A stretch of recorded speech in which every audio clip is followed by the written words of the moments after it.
साम सदाशिव दर्शकों, मैं भगवान शिव का पुत्र सदाशिव आपको नमन करता हूँ। एक छोटे से गांव में जहाँ खेत, खलियान और मिट्टी की सोंधी महक बसी रहती थी, वही एक साधारण परिवार रहता था। इस परिवार में 4 लोग थे। रघु, उसकी पत्नी सुशीला, उसकी बेटी मीरा और सौतेली माँ कुसुम। मीरा की सगी माँ का देहांत बहुत पहले ही हो गया था और तब से ही कुसुम ने घर में कदम रखा था। शुरुआत में तो सब ठीक ही था, लेकिन धीरे धीरे कुसुम का असली चेहरा सबके सामने आने लगा था। कुसुम मीरा से दिन भर घर के सारे काम करवाती, झाड़ू, बर्तन, खाना पकाना, पानी भरना और खेतों में काम करना, जबकि कुसुम खुद दिन भर आराम करती और घर के दूसरे कामों की तरफ ध्यान भी नहीं देती थी। रघु, जो एक सीधा साधा और मेहनती आदमी था, अपनी पत्नी के कहने पर चलता था। कुसुम ने उसे अपने वश में कर रखा था और उसे मीरा के प्रति गलत बातें अक्सर वो भरती रहती। जब भी उसको मौका मिलता, तो क्योंकि मीरा उसकी सौतेली बेटी ही थी, तो वो दिन रात उसके ताने भरी बातें उसके पति को बताते रहती। जब कभी भी गांव के लोग भी घर आते, तो कुसुम मीरा के बारे में तरह तरह की बुराइयां करती और कहती, देखो ना, ये लड़की ना तो कोई काम करती है, बिल्कुल आलसी है, ना ही कोई उससे काम होता है, ना ही वो कोई काम ठीक से कर पाती है। मुझे ही हर काम देखना पड़ता है। घर का हर एक काम मैं ही करती हूँ, खेत का भी हर एक काम मैं ही करती हूँ, घर के बर्तन तक उससे मांजे नहीं जाते। हालांकि असल में सच तो यही होता है कि बेचारी मीरा घर का हर एक काम करती थी। मीरा चुपचाप ये सब सहती रहती। उसके दिनचर्या में काम की थकावट के बावजूद भी एक चीज थी जो उसे हमेशा ऊर्जा और शांति देती थी। वो थी भगवान शिव की भक्ति। मीरा का भगवान शिव के प्रति अगाध विश्वास था। हर सुबह वो जल्दी उठकर गांव के मंदिर जाती, शिवलिंग पर जल चढ़ाती और ध्यान करती। भगवान शिव के प्रति उसकी असीम श्रद्धा थी।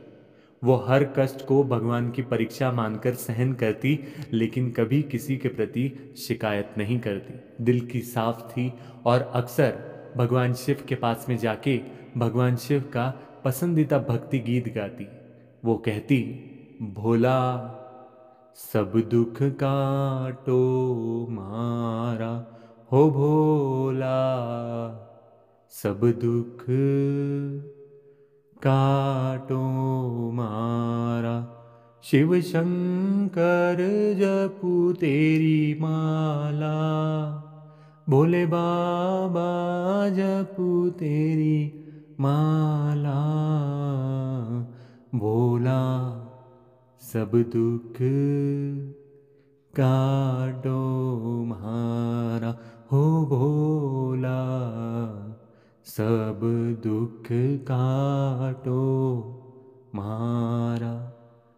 अगर आप भी भगवान शिव के पास में ये गीत गाते हैं, तो इसमें कहा गया है कि भोला सब दुख काटो मार। इससे ये कहना चाहते हैं हम कि हम जानते हैं भगवान कि हमारे जीवन में कितनी भी कठिनाइयाँ क्यों ना आए, लेकिन आप उन कठिनाइयों का निवारण करेंगे, संकटों को आप हमारे जीवन से दूर करेंगे। जब ऐसा दृढ़ विश्वास हम भगवान शिव पर दिखाते हैं, तो उनकी असीम कृपा हम पर बरसती ही है। एक दिन गांव में एक बहुत बड़ा त्योहार आया। त्योहार था महाशिवरात्रि का। मीरा ने इस दिन के लिए व्रत रखा था और पूरी रात जागकर भगवान शिव का ध्यान करने का निश्चय भी किया था। कुसुम ने भी इस दिन के लिए कई प्रकार के काम मीरा के ऊपर लाद दिए थे। मीरा ने बिना कुछ कहे सारे काम पूरे किए और फिर भगवान शिव की पूजा में ध्यान लगाया। रात के समय जब मीरा शिव मंदिर में ध्यान कर रही थी, तो उसकी आंखें अचानक बंद हो गई और उसे एक दिव्य प्रकाश का अनुभव हुआ। उसने देखा कि भगवान शिव स्वयं उसके सामने प्रकट हुए हैं और बोले, बेटी, तुम्हारे धैर्य और भक्ति से मैं अति प्रसन्न हूँ। तुम्हारी सभी दुख अब समाप्त हो जाएंगे। जो लोग तुम्हें दुख देते हैं, उन्हें अपने कर्मों का फल अवश्य मिलेगा। तुम्हारे लिए अब सब जीवन सुख और समृद्धि का रहेगा और अब तुम्हारे जीवन में सुख और समृद्धि का समय आ गया है। मीरा की आंखें खुली तो उसे लगा जैसे उसकी सारी थकान मिट चुकी है। वो एक नई ऊर्जा के साथ घर लौटी। जब वो घर पहुंची तो देखा कि गांव के लोग उसके दरवाजे में खड़े हैं। गांव के मुखिया ने बताया कि कुसुम के सारे गलत काम उजागर हो चुके हैं और रघु को भी सच पता लग चुका है। कुसुम को अब अपनी गलती का एहसास हो गया था और वो मीरा से माफी मांगने लगी थी। भगवान शिव की कृपा से मीरा का जीवन बदल गया। रघु ने भी मीरा से माफी मांगी और उसे बेटी की तरह स्नेह देने लगा। गांव के लोग भी मीरा का आदर करने लगे और उसकी भक्ति की सराहना करने लगे।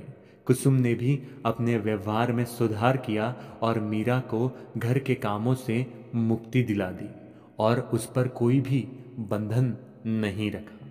मीरा अब न केवल अपने घर में सुखी थी बल्कि गांव के हर एक व्यक्ति के लिए वो एक प्रेरणा बन गई थी। भगवान शिव की कृपा से उसके सारे दुख समाप्त हो गए थे और उसका जीवन एक नई दिशा में आगे बढ़ गया। इस कथा से हमें यही सीख मिलती है कि सच्चे धैर्य, भक्ति और समर्पण के बल पर हर कष्ट का अंत हो सकता है। जो लोग भगवान में सच्ची श्रद्धा रखते हैं उन पर भगवान शिव की कृपा अवश्य होती ही है। इसी के साथ ये कथा यही समाप्त होती है। साम सदाशिव, हर हर महादेव।